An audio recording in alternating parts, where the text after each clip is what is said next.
Hey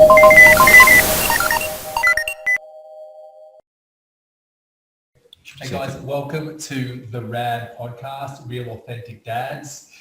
Today, it's always brought to you by the Mobile Barbershop Depot, but today it's brought to you by Urban Properties. I'm here today with a really good buddy of mine, Dan Argent. Hey buddy. Mate, thank you so much for making the time to be interviewed by me. But Dan and I met just quickly. He's got really cool, actually, I just want a big background on this business. So Dan's a really awesome real estate company, a full service real estate business up in Paddington in Brisbane. It's one of the really cool sort of up and coming areas of Brizzy. And he's got a really progressive and dynamic real estate team here, from sales guys to admin staff to property management, a full facet. And what he also does in terms of providing extracurricular support to his staff is that he engages people to come in and work on personal development with them, which I find is crucial for the growth of any business. So I'm really excited. Dan's engaged me to come and do his corporate health and wellness program, and we had just a quick corporate health and wellness workshop before we're doing this podcast interview. So there's a quick background on Dan. But mate, Dan, so we met, mate, at Tony Robbins. TR. Unleash the Power within UPW this time last year, nearly September last year. We were in the VIP section. We sat on this front row of Tony Robbins. I don't know if anyone's been on the floor.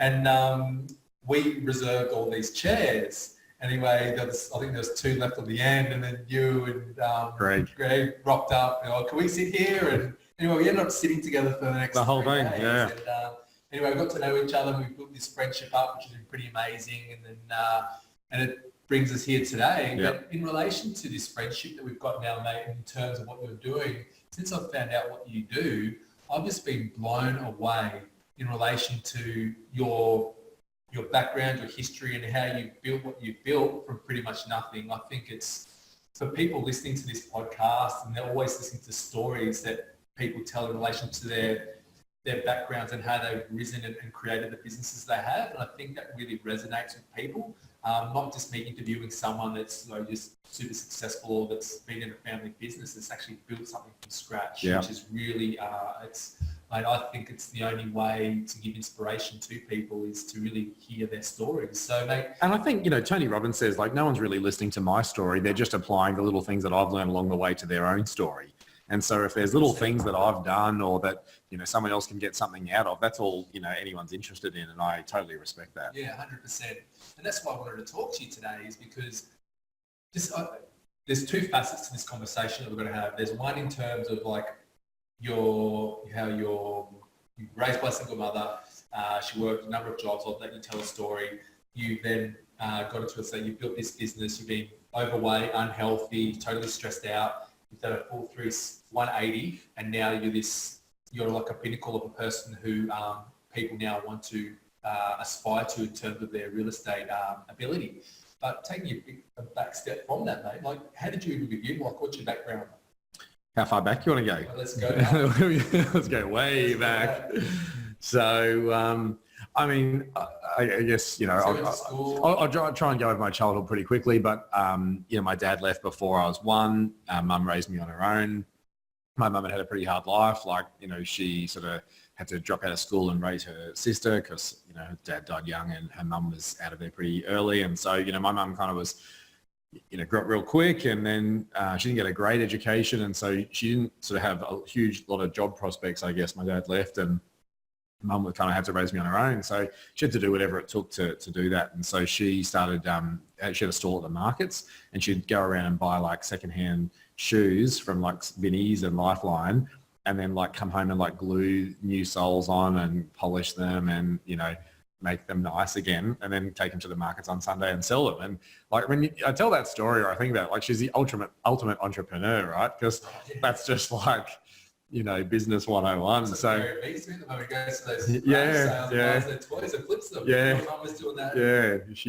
She's mum B. So she, so I kind of grew up going to the markets from the time I could, remember being alive. I was going to the markets every Sunday, and that's what I was doing. And I just, learned how to sell and all that. So anyway, like mum was really passionate about me having a good education. She wanted me to have a better life, and she knew that, sending me to a good school was going to help with that. And so she worked 3 jobs to send me to a pretty good school. So she'd work all day at a hospital laundry, and then she would come home, make dinner, and only see her for a couple of hours. And then she'd go and clean at a TAFE at night, and then I'd be asleep by the time she'd get home. And then I'd see her in the morning. And then on Saturday nights, we'd prepare for the markets, and Sunday we'd go to markets. And so, that's sort of how I grew up. And so I guess, I learned a couple of things from that, but I definitely look back on that period now and think that's how I learned to sell. That's how I learned to hustle. That's how I learned to do a deal. I was like 6 and at the markets and buying and selling shit, I'd go around, walk around like early, buy stuff from other people, go and sell it at school, buy TVs for $50, sell them to my mate for 100, just, and then Sunday afternoon, like I just became, I don't know, a bit addicted to hard work, I guess. Sunday afternoon, I'd come home and then I'd go wash cars with my mate, $5 each. Between the two of us, we'd make $50 in that Sunday afternoon, and we thought we were rolling, rolling in it.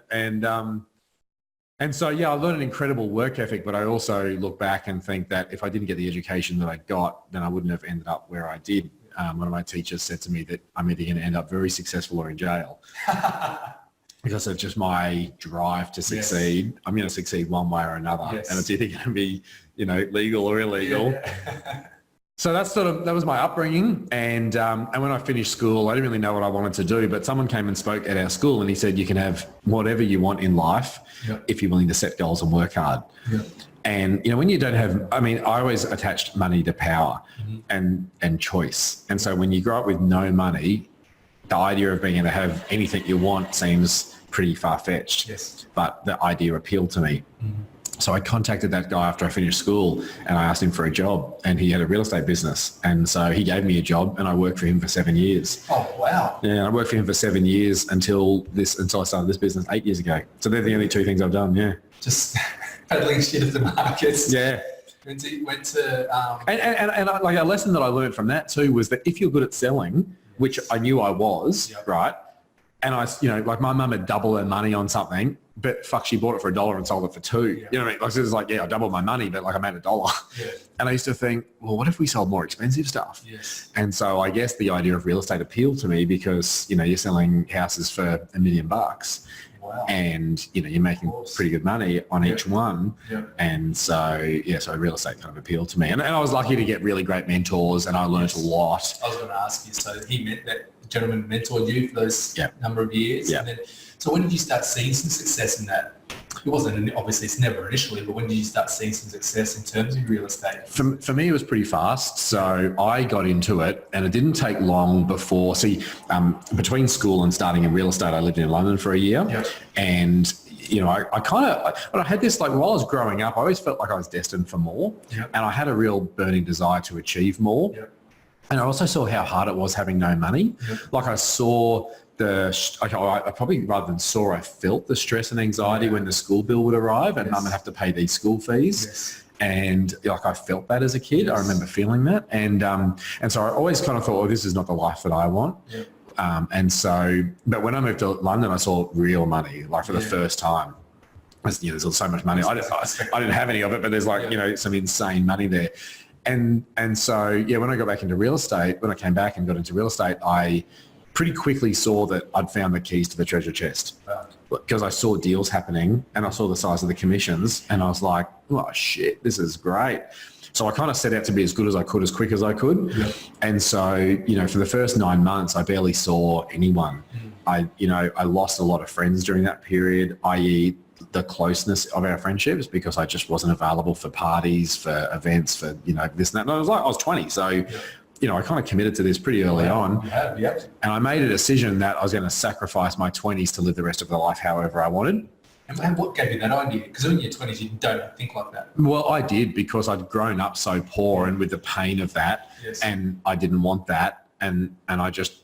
Gave you the motivation. It gave me the motivation and drive. And so everyone gave that idea to me. I just decided that I was going to sacrifice my 20s so I could spend the rest of the life however I wanted. And I'm 36 now, and I look back and was that the right decision? I mean, it's hard to know because it's got me to where I am, but I'd probably advise anyone else now have more fun along the way. Yes.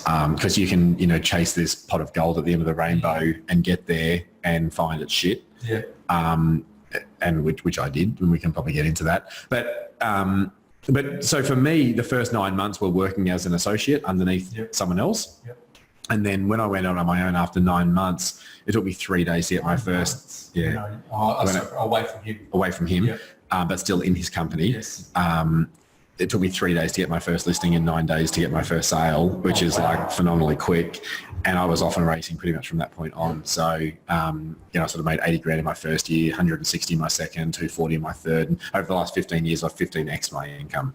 I see that. Dan's got a really awesome, what do you call it? It's called Drive by Dan. It's an Instagram page, but you do... Sold by Dan. Sold by Dan. But my series that I do is called Drive by Dan, but my Instagram page is Sold by Dan. So if you follow it, I'm going to post a link up on this podcast and the video to follow that. But you interview some pretty cool people when you're driving around in your MG. One of my cars, yeah. Which is really cool. Yeah. So mate, to get a drive and that routine, like to be successful like that, and then to work your ass off and sort of, and not lose your friends, but just be so focused and driven to create success. Like, how did you actually implement that daily? Like, what was your routine? What was your practices as a real estate agent? I think this is really powerful for people to know in any sales business. Yeah. So in balance, people talk about balance and how important it is. And I massively advocate for balance now, and we'll talk about that and what my balance looks like now and why. But to answer your question, at that point in time, it was imbalance. And, I'm still kind of trying to work this out because I'm not sure whether or not you can have balance and success for a period. Like, numerous people have said to me that if you really want to make it in anything, then there's 10 years of imbalance. Yes. And I'm not advocating for that. I'm still trying to work that out in my mind. And I think there's probably a better way and a few things, but I just went hard, real hard for 10 years. Yeah. And it was long hours, it was sacrifice. And so I didn't, what my routine looked like was wake up, drive to work. On the way to work, stop and pick up a muffin and a coffee. Yep. Lunch was, I'd buy it from anywhere I was, and dinner I'd buy it on the way home. Yep.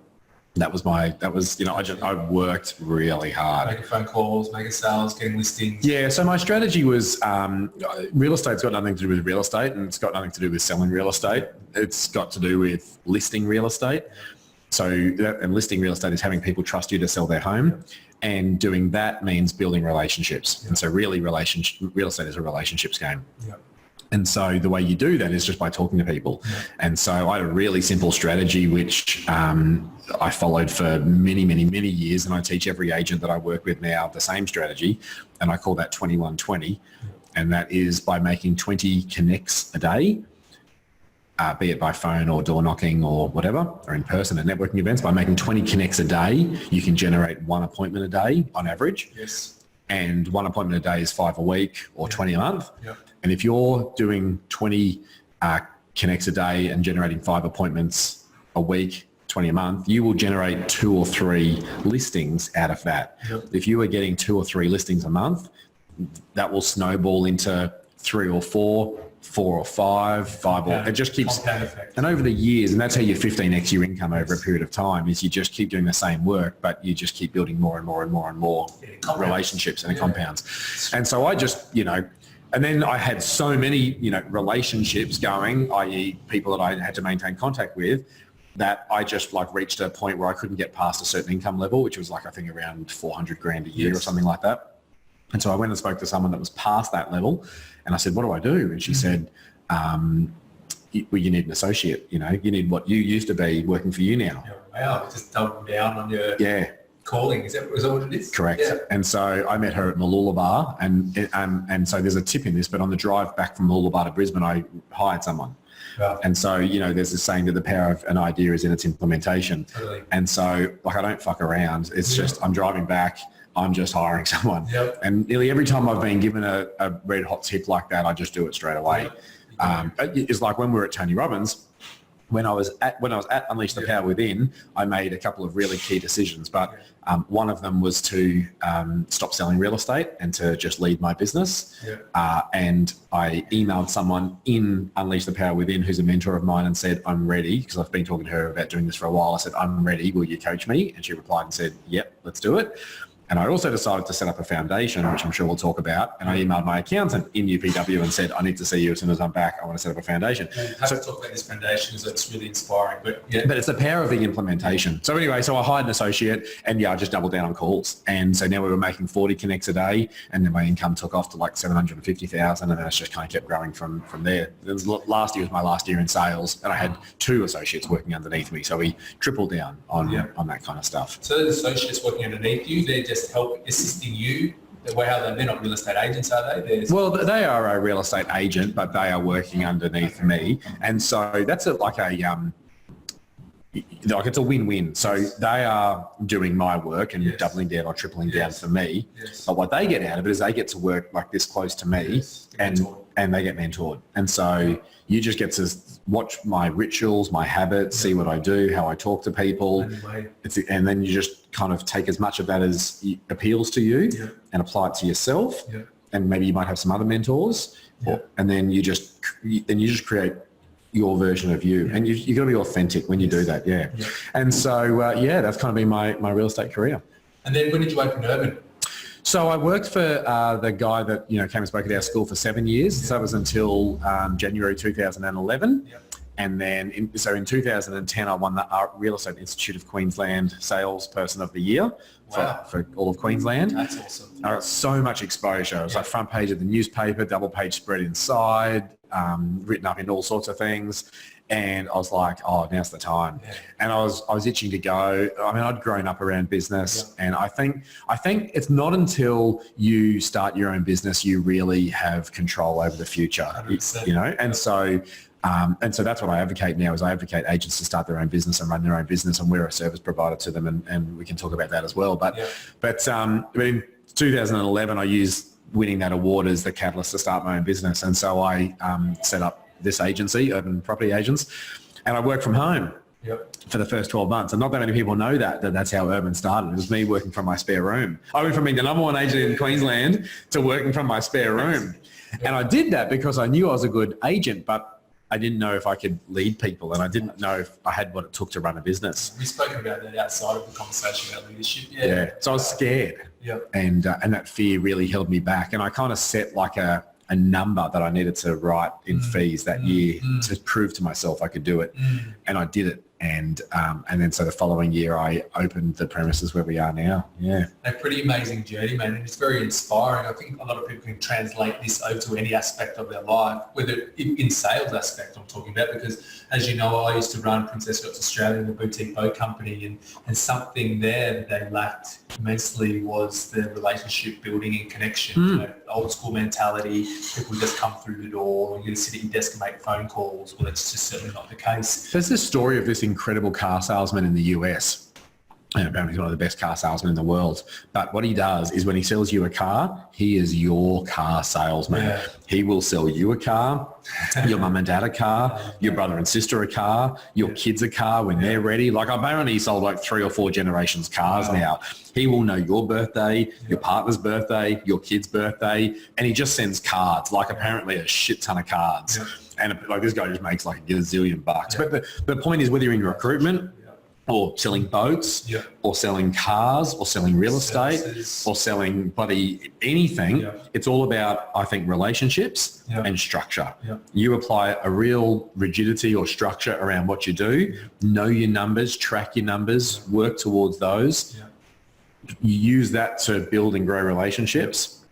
You're set no matter what you do. 100%, mate. I agree with that entirely. We're sitting next to a cafe, right? It's the building that's next door to us. Well, in the time we've been here, I reckon it's changed about 5 times, and I just look at them and I think, you've got no idea. So if you take some of these strategies on board, you can have a cafe. So, they do a seasonal menu, changes, 4 times a year. I'm like, oh, great.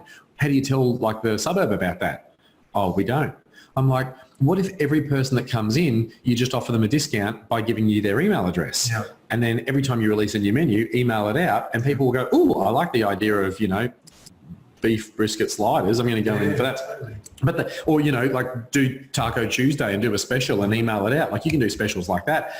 Just no relationships. And this is why it's open and closed 5 times with different owners, because no one builds relationships. So you can apply this to any business. And the thing that people are scared of, I think that if you ask them the question, why are you scared to pound the pavement, hand flies out in here, bring you some sample food, go to the next business? No one's ever done it? No one's done it. Well, why don't you? I think they don't know. That you don't know what you don't know, and 2, they're afraid of rejection. Yeah. Who the fuck are you guys? Get out of here with your briskets. But imagine if they did that relationships across the road. Maybe. You'd be packed. Yeah, packed. I love that. Absolutely love it. So, mate, I just wanted to quickly talk to you as well about, so you spoke before in terms of your mum really struggled to pay for your school fees. And you and I had a drink up at 19 at the start.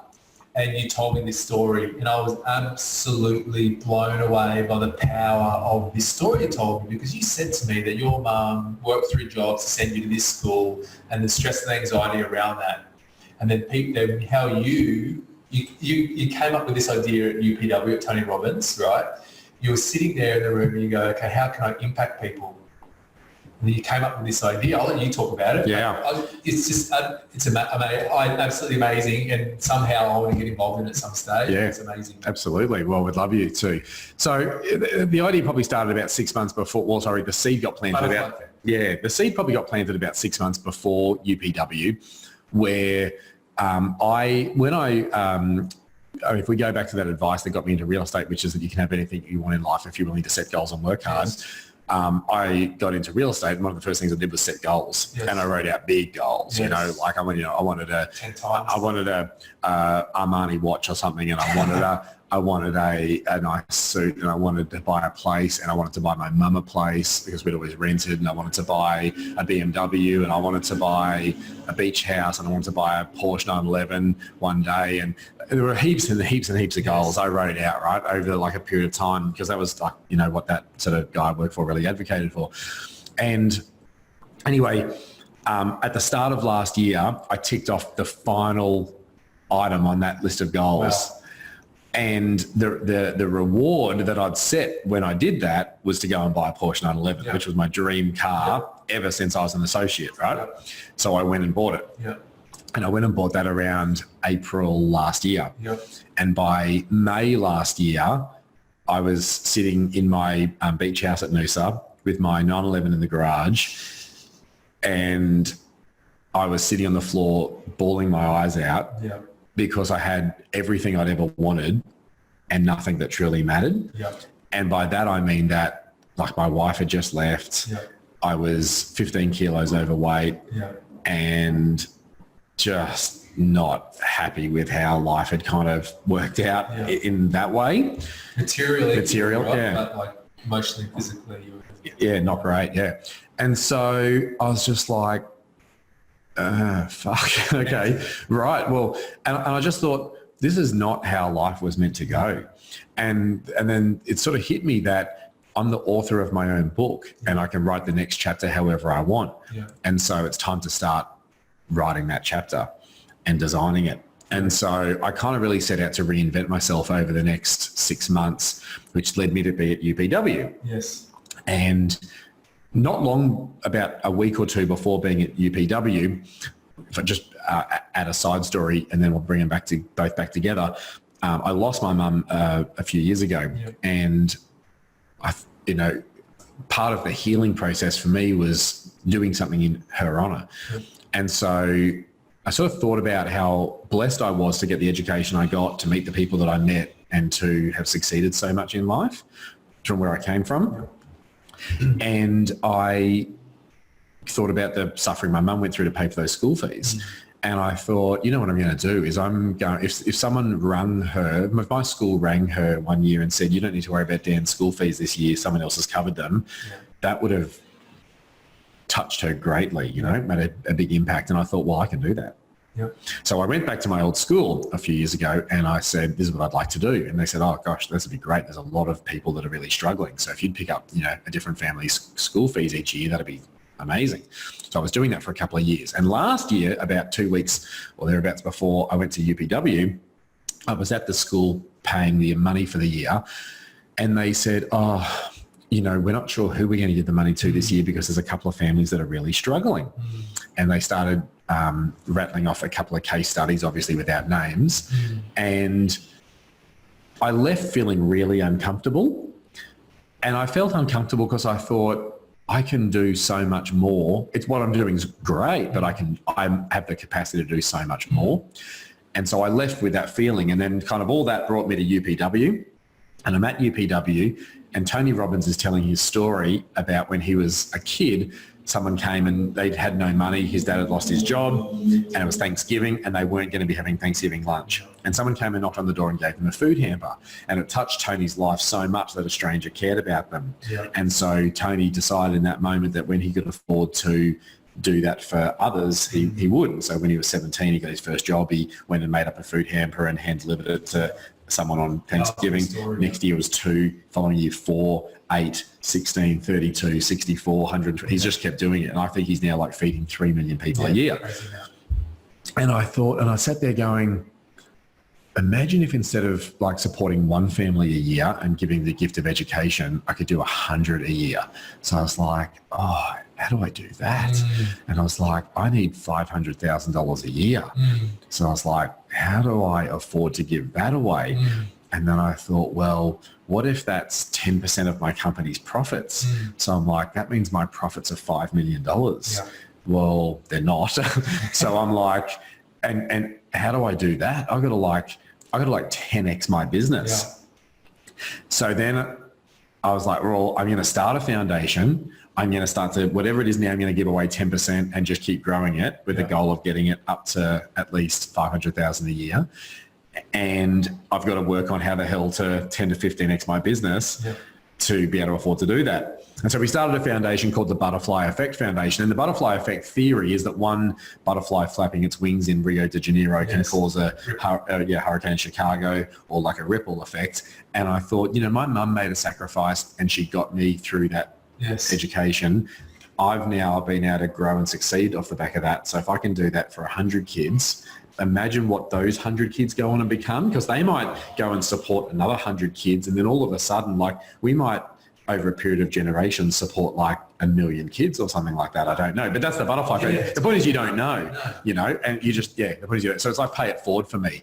And so, you know, I call that profit for purpose. And so, you know, we are capitalists, and we are building a business, and we're here to make money and succeed, but it has a purpose. It's not just for personal gain anymore. I've been down that path for 15 years, amassed, you know, everything I ever wanted, and realized that it's empty. And so this is about actually building profit, but for a purpose. And so that's the path that we're on now with both the business and with the foundation. I think it's one, it's profound. Two, it's unbelievable. And I think that the whole point behind this is that I think people lose sight in terms of, like you said, like you've got this attitude that you just want to make more money, have a bigger house, the bigger this, the bigger that, and it doesn't really get you the fulfillment that you want from life. No. Then you have that moment where you go, there's more to life than this. Yeah. You got the good cars, you got the good house. What can I do to give back to the community? Yeah. So I think, you know, Hugh, it's all about success, right? So everyone's chasing success. Yep.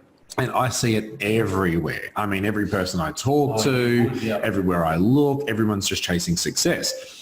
And that's fine. I mean, you know, we're humans, and, you know, part of being a human is growth. Otherwise we'd still be in a cave somewhere, right? So we are built to grow, but it's all about your definition of success. And that's really what's changed for me. So where my definition of success was money, things, houses, watches, cars, stuff, you know, success, the definition of success changed for me last year. Yes. And it really has a couple of components. The first one is wealth, because that is part of it. You've got to have profit to have purpose. And I've had no money, and I've had money, and having money is definitely better than having no money. So wealth is a part of success. But health, you can have all the wealth in the world, but if you don't have your health, it's just worth nothing. You think about someone with cancer lying in their deathbed and they've got $1 gazillion in the bank. Like, are they successful? Absolutely not. And so for me, I was 15 kilos overweight. I had terrible back pain.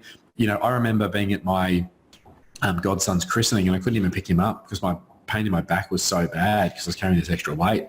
And I was like just popping painkillers, endones or something, and shotting it with limoncello just to try and get myself a mixture of drunk and numb to just get through his things, through his christening thing. And it was just terrible, you know. And so wealth, health, growth. Yep. Because it doesn't matter what we do. If you're not growing, you're going to feel pretty empty, you know. And I think about my proudest moments, and it's when I've been learning something or pushing myself and growing and expanding.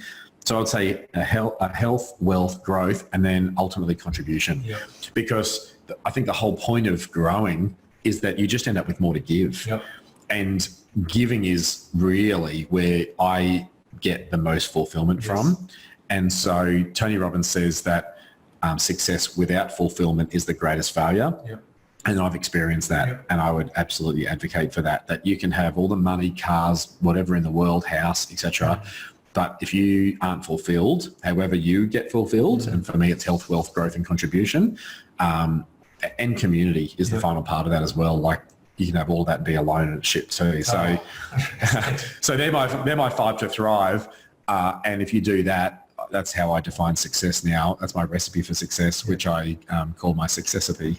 Success, I know that name. I think I love how you have those your little tips. You do something really cool too. I was going to say so quickly, when you come up with a really cool idea, you immediately go and trademark. I trademark it, yeah. So I have my lawyer on speed dial, and when I thought of, that's my recipe for success, successity, and I just quickly jump on Trademarks Australia, and I looked up successity, no one had it, and I just emailed my lawyer, trademark successity, trademark 5 to thrive, trademark this, trademark that. So I've just got like all these trademarks. Oh, and web domains as well. Yeah, so I jump on my lawyer and GoDaddy, and I just register.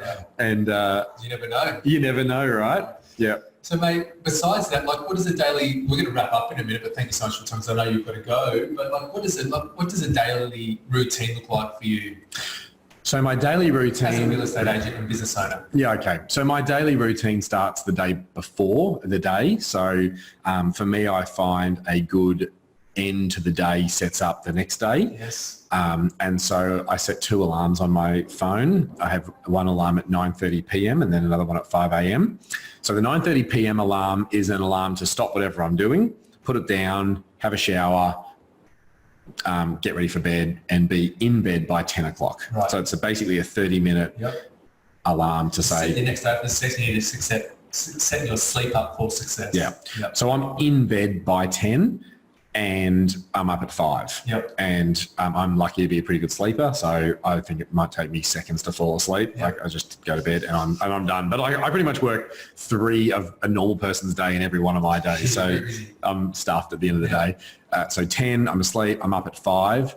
And that's really where my day starts. So first thing I do when I get up is turn on the lamp next to my bed because it's dark at the moment being in winter, and I grab my gratitude journal, which is right next to my bed. So I start out by writing out 3 things that I'm grateful for. And for me, that just helps to change my mindset. Yep. And, you know, like that's something that's hard to do at the start. Yep. It's hard to think of things that you're grateful for. Yep. And it almost feels like a bit of a waste of time doing it as well. Yep. But over time, it's like a muscle. It's like your biceps, right? And if you just do dumbbell curls once, like you just don't look like Popeye. But if you do it a few times, you start to. And so like it's like gratitude's a muscle, and the more you do it, the bigger it gets. And so the more I write, the more I see stuff that I'm grateful for. Love that. So I start out by doing that, and then I'll pray and or meditate for 10 minutes. And then I will read for an hour. Yep. And so... What are you reading at the moment? So at the moment I'm reading Purple Cow by Seth Godin. Awesome book, very good book. Yeah, it's been incredible actually. And then awesome. I'm going to read This Is Marketing next, which is his latest book. Yep. And I've just finished reading Habits, The Power of Habits by Charles, I think it's Duhigg or something like that. And so for me, like I'm just growing as much as I can, as fast as I can. Yeah, well, my brain's the strongest then to take stuff in. So I've been grateful, I've meditated, I've tried to do a clear out, and then I'm straight into reading. So I read for an hour and then I exercise for an hour. And so, you know, the first and then I come home from exercising and I make my breakfast smoothie, which I give you the recipe for, but it's like this super healthy breakfast smoothie, which it takes me like 3 minutes to make. And so it's like it's got everything in it, like good fats, fiber, protein, the whole lot, versus coffee and a muffin, right? So it's like so much better. And through just walking for an hour a day and having a good breakfast, I've lost that 15 kilos, and I'm the healthiest and fittest I've ever been now. And then I have a shower, which is a cold shower, and then I go to work. And so like that's all done from 5 till 8:30, and I do not do meetings before 9 a.m. And I don't, because that's my time. That's the only time of the day that I can control. So I set myself up for success between 5 and 8:30. Absolutely love it, mate. Like just that morning routine. I think anyone that is listening to this, I'm a huge advocate. I've built my business around building a routine, but to hear someone outside of that talk about their routine and the success they've created from it is absolutely awesome and amazing. So mate, you've got so many good tips. I think we need to actually, I'm going to do a down with you one day. I'm going to be awesome. I love the dumpster morning myself. Mate, thank you so much for your time. I know you've got to go. It's nearly 2 o'clock. You've got a meeting now. But mate, thank you so much for your time. We'll have to do a part 2 of this because there's so much stuff that I would love to ask you that I haven't even got around to asking you yet. But we will do a part 2 of this. But mate, thank you so much for your time. And follow us on YouTube, Instagram. We haven't spoken about my kids. Your kids. Because I've got to be a dad to be on this program, don't I? Well, I've got 2 dogs, so they're fur babies. And Louis and Hugo. And, there's not too many... but you have been married before. I've been married, yeah, but we didn't have kids. But I've got 2 dogs, and so I am a dad, and so I qualify for your program. So for a dad, for me, can you be identified as a father of...